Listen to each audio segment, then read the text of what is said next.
Movie की start supermarket को दिखाते हुए होती है, जहां हमें बताया जाता है कि 3 अप्रैल 2020 को पूरे यूनाइटेड शहर में लॉकडाउन की घोषणा कर दी गई है और सभी को क्वारंटाइन होने की सलाह दी गई है। टाइलर नाम का एक लड़का सुपरमार्केट में शॉपिंग कर रहा होता है, तभी उसे किसी अनजान नंबर से मैसेज आता है। वो पूछता है, क्या तुम पार्टी करना चाहते हो? टाइलर हाँ में जवाब दे देता है। साथ ही इस आदमी का नाम और पता भी पूछता है। उसे और भी मैसेज आते हैं कि टाइलर को पार्टी से पहले कोविड टेस्ट कराना होगा ताकि वायरस ना फैले। इससे टाइलर काफी गुस्सा हो जाता है और इस नंबर पर गालियां देने लगता है। तभी मैसेज करने वाला इंसान टाइलर की तस्वीर खींचकर भेज देता है, जिससे टाइलर काफी डर जाता है और वो अपने घर वापस आ जाता है। उसे पीछे का दरवाजा खुला मिलता है। जब वो बाहर जाकर चेक करता है तो वहाँ कोई भी नहीं था। इतने में टीवी अपने आप चलने लगता है और उस पर कोविड प्रोटोकॉल को फॉलो करने का न्यूज आ रहा होता है। इसके बाद एक मास्क पहने वाला आदमी को हम पीछे से इंटर करते हुए देखते हैं। मौका पाकर यह आदमी टाइलर पर चाकू से वार करता है, फिर दोनों के बीच हाथापाई हो जाती है। खुद को बचाने के लिए टाइलर अपने आप को एक कमरे में बंद कर लेता है और कुछ देर बाद टाइलर एक बेसबॉल बैट लेकर बाहर आता है। तभी वो आदमी टाइलर को पीछे से पकड़ लेता है और चाकू से उसका गला काटकर मार डालता है। अगले सीन में हमें पार्कर नाम की एक लड़की को दिखाया जाता है, जो कि कहीं जाने की तैयारी कर रही थी। वो इंस्टाग्राम पर अपनी पोस्ट अपलोड करती है। वो अपने आप को क्वारंटाइन करने के लिए अपने लेक हाउस जा रही होती है। फिर पार्कर की दोस्त मीरी भी वहां आ जाती है। वो पार्कर को अपना मास्क पहनने को कहती है। मीरी इस बात को ज्यादा सीरियस नहीं लेती और दोनों दोस्त पार्कर के फार्म हाउस में पहुंच जाते हैं, जो मीरी को काफी आलीशान लगता है। पार्कर बताती है, इस एरिया में बस उनका ही घर है और नजदीक ही नेबर रहते हैं जिनका नाम टिपोन है, लेकिन वो भी लेक की दूसरी तरफ रहते हैं। खाना अनपैक करने के दौरान पार्कर को मैसेज आता है, क्या तुम छुट्टी एंजॉय कर रहे हो? पार्कर इस मैसेज को इग्नोर कर देती है। इसके बाद सन पार करते वक्त पार्कर को फिर से मैसेज आता है और इस वक्त स्विमिंग पर जाने को कह रहा था। पार्कर यह मैसेज मीरी को दिखाती है और कुछ समझ नहीं आते। पार्कर कहती है, यह जरूर डीजे का काम होगा, क्योंकि पार्कर ने पिछले हफ्ते बेंजी नाम के लड़के के साथ पार्टी की थी और उसकी फोटो इंस्टाग्राम पर भी अपलोड की थी। इस पर मीरी पूछती है, क्या तुम्हें बेंजी पसंद है? इस बात से पार्कर को कोई भी फर्क नहीं पड़ता, क्योंकि पार्टी के बाद उसकी बेंजी से कोई भी बात नहीं हुई थी।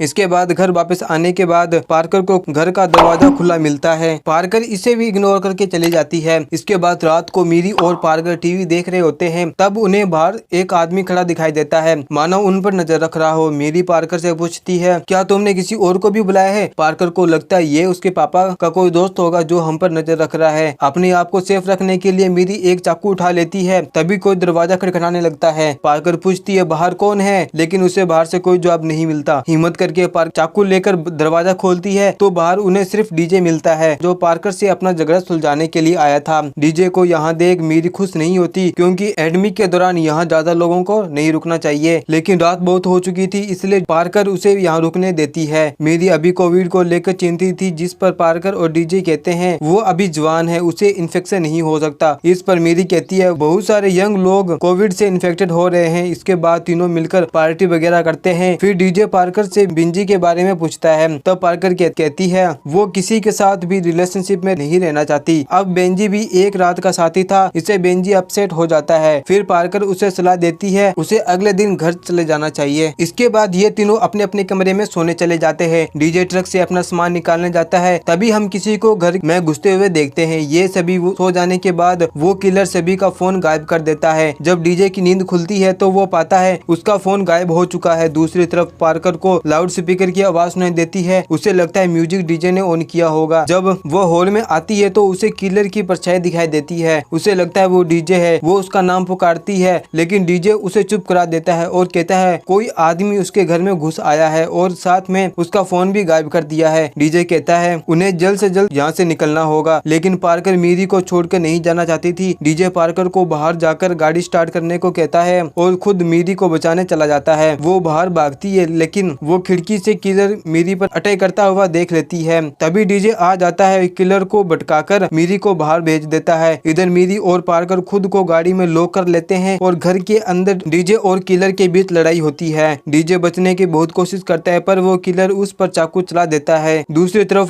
पार्कर देखती है डीजे बाहर आ रहा है, लेकिन वो खून से लथपथ था। उसे बचाने के लिए गाड़ी से बाहर उतरती है। यह डीजे नहीं बल्कि किलर था, जो डीजे को बाहर लाया था। उसके सामने ही डीजे को मार डाला। फिर पार्कर और मीरी गाड़ी से भागने की कोशिश करते हैं, लेकिन गाड़ी के टायर जाम हो चुके थे, इसलिए उन्हें उन्हें बाहर निकलकर घर की तरफ भागना पड़ता है। किलर पीछा करता है। पार्कर और मीरी खुद को बचाने के लिए एटिक में बंद हो जाते हैं, पर वो किलर डोर को तोड़कर अंदर आ जाता है, लेकिन पार्कर उसे किसी तरह नीचे गिरा देती है और दोनों छत पर चढ़कर भागने की कोशिश करते हैं, लेकिन बीच में मीरी पर अटैक हो जाता है और वो नीचे गिर जाती है। तब किलर पार्कर के पीछे पड़ जाता है, लेकिन पार्कर वाइन की बोतल उठाकर उसे मार डालती है, जिसके बाद वो छिप जाती है। तभी यहाँ एक और मास किलर आ जाता है जो पिछले किलर की बॉडी देखकर बहुत दुखी होता है। तब पार्कर मीरी के पास जाती है और बताती है यहाँ पर दो किलर उनके पीछे पड़े हैं। मीरी का पैर ऊपर से गिरने के कारण टूट गया था और वो पार्कर से कहती है वो अब चल नहीं पाएगी। तब पार्कर उसे वहीं मरने की एक्टिंग करने को कहती है। इसके बाद वो खुद जंगल में एक पेड़ के पीछे छिप जाती है। वहीं दूसरा किलर ढूंढते ढूंढते बाहर आ जाता है। पहले लगता है मीरी मर चुकी है, इसके बाद वो सांस को नोटिस करने लगता है। ये देख पार्कर किसी तरह उस किलर को अट्रैक्ट करती है और मीरी किसी तरह घर के अंदर चली जाती है। पार्कर ऊपर चढ़कर लेक के उस पार जाने की कोशिश करती है। पार्कर बोट की मदद से पानी के बीच बीच पहुंच जाती है। इसके बाद वो किलर पार्कर पर अटैक करने लगता है और पार्कर के हाथ पर वार कर देता है। उसे कोई रास्ता ना दिख पाने के कारण वो पानी में कूद जाती है और तैर के लेक के उस पार चली जाती है। वो मिस्टर लीन के घर का दरवाजा खटखटाने लगती है, लेकिन उसे अंदर से कोई जवाब नहीं मिलता। तभी किलर वहाँ पर आ जाता है, जिससे पार्कर एक खिड़की से घर के अंदर दाखिल हो जाती है और छिप जाती है। घर के अंदर मिस्टर लीन पार्कर के ऊपर बंदूक तान देते हैं, लेकिन पार्कर उन्हें सारी बात बता देती है और उन्हें पुलिस को फोन करने को कहती है। वो उसकी बात मान जाता है। तभी किलर पीछे से लियोन को मार डालता है। यहाँ पार्कर किसी तरह अपनी जान बचाकर बाहर भागती है, लेकिन किलर उसे पकड़ लेता है। वो एक टूल बॉक्स से उसके सिर पर वार कर देती है, जिससे वो खूनी बेहोश हो जाता है। तभी पार्कर एक कार आती हुई दिखाई देती है। वो उस ड्राइवर से मदद मांगती है। वो ड्राइवर एक लेडी थी। वो पार्कर की हालत देखकर डर जाती है और कहती है उसके पीछे एक खूनी पड़ा है और उसे दरवाजा खोलने को कहती है। वो लेडी उस मास्क देती है। पार्कर उस मास्क को पहन लेती है। उधर किलर भी गाड़ी की तरफ बढ़ता है। वो किलर पार्कर को पकड़ पाता वो गाड़ी में बैठकर दरवाजा लॉक कर लेती है। तभी पार्कर बेहोश होने लगती है। तभी वो लेडी बताती है वो पार्कर के मास्क में क्लोरोफॉर्म छिड़का हुआ था। दूसरी तरफ मीरी लेक हाउस में लकड़ी वगैरह बांध कर चलने की कोशिश करती है। तभी वो पहला वाला किलर होश आ जाता है। वो मीरी को मारने की कोशिश करता है, पर वो उल्टा उसी पर अटैक कर देती है और वो खुद को बचा लेती है। इसके बाद वो किचन में छिप जाती है। इसके बाद वो औरत और सेकंड किलर पार्कर को लेकर यहाँ पर आते हैं। उसके होश आने पर उसका स्वैब टेस्ट करते हैं। वो पार्कर को बताती है जिसको तुम मार डाली, यानी कि पहला किलर, वो उसका बेटा था। वहीं हम दूसरे किलर को भी देखते हैं जो एक बूढ़ा आदमी था। वो